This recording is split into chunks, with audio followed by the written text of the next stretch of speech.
So far, we have talked about what is UX design. We have talked about what are some of the UX design processes and how you need to tackle them. We have also talked about how to build a portfolio such that it works for the hiring managers out there and what they want. In this video, I actually wanted to talk about some of the things I wish I knew when I was starting out my UX design career. And now that I think about it, if I knew these things, it would have further strengthened my foundations and helped me transition into this career very quickly. So in this video, I'll be sharing the things I wish I could have done when I was starting out. Let's talk more about it. So there are a few things I wish I knew before I was starting out as a UX designer, right? So this field actually never ceases to surprise me because I still come across many new elements that I didn't know about. But when I look back at the time when I was first finding a job, I now realize what I could have done better and what I lacked. Today, I will talk precisely about that. So the things you need as a junior designer or as an aspirant to succeed in this field. One is guidance or mentorship from a real professional. Then the understanding that tools don't really matter.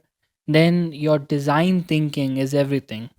And lastly, the difference between startups and multinational companies, also called MNCs. First, guidance or mentorship from a professional. I absolutely believe that this is the single most important thing you can do while you are starting out because a mentor really helps a design aspirant to grow and learn. There are many design resources available online which you can use to learn and start your career. It's both a blessing and a curse. It's a blessing because you have resources available for free which you can use to learn. It's a curse because it can be super confusing as to how to go about it. And that is where a mentor really shines. They can help you navigate those resources and direct you to the ones that you should make use of. And that is what I lacked in the beginning of my career and ended up wasting a lot of time because I took a lot of courses when I was starting out. And now when I look back, I could have skipped a few. And that could have saved me a lot of time. So the two platforms I recommend, the first one is ADP List.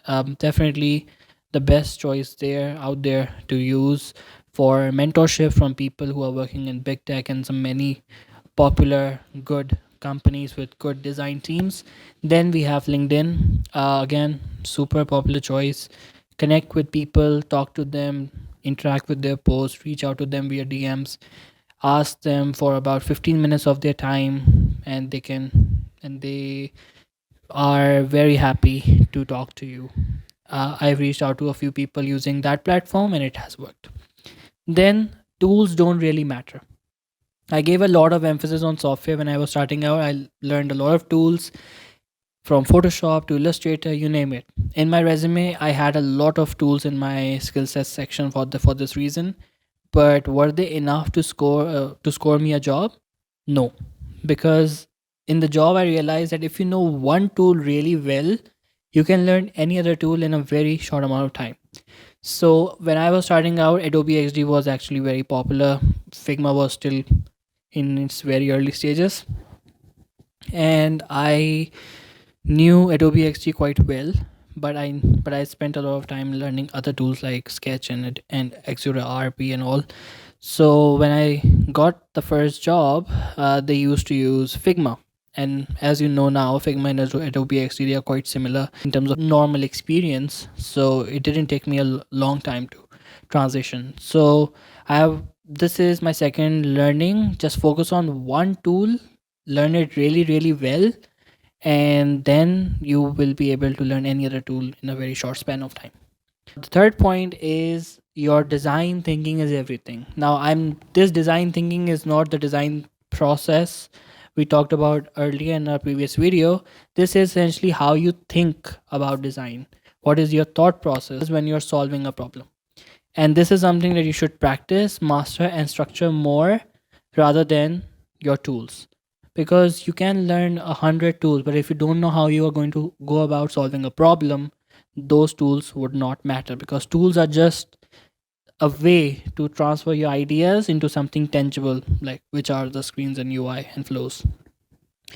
What you need to learn is how to solve problems while making sure that the problem is being solved with all the design principles and heuristics out there in conformance to those. So this is a real skill, which is your design thinking, your ability to solve problems while being user centered, and that is something you need to master. Then you should know the differences between startups and multinational companies, because many designers and aspirants who I have interacted with and who interact with a lot of people, they just ask, what do you do in office? What is the typical day in a life of a UX designer? And what they essentially want to learn is, what do you do? What are your job responsibilities? Now, we have talked about this in our first video, which was named What is UX Design? That the best way to learn about a job description is the job description of the job posted. So you need to use that. But this answer varies from person to person, because for someone who is a designer in a startup, they relatively work in small teams. So they might be doing 10 other things that someone who works as a UX designer in a team of 10 people, for example, won't be doing. So the job responsibilities differ based on where they work. Now the difference between startups and multinational companies, this is something for you to explore. And I'm sure that there are many good articles out there that can explain this better than I do. Personally, as a fresher or a junior designer, you would be really lucky if you get into a startup. This is my personal opinion, because that's what I went through. Like, my first job was MNC, but then I joined a startup and I could really feel the contrast between those two. So the value of a startup is that you get the end-to-end understanding of the product life cycle. You Since the teams are relatively smaller in size, there is more collaboration, so you get more opportunity to learn what other people are doing. Then you have independence and value of ideas. You feel heard, you have a say on the table, which as a designer is music to everybody's ears. Then there is more freedom about choosing tools, because the processes are still not in place, um, partially in place. So there is freedom for you to suggest tools that you know and think can be good for the company.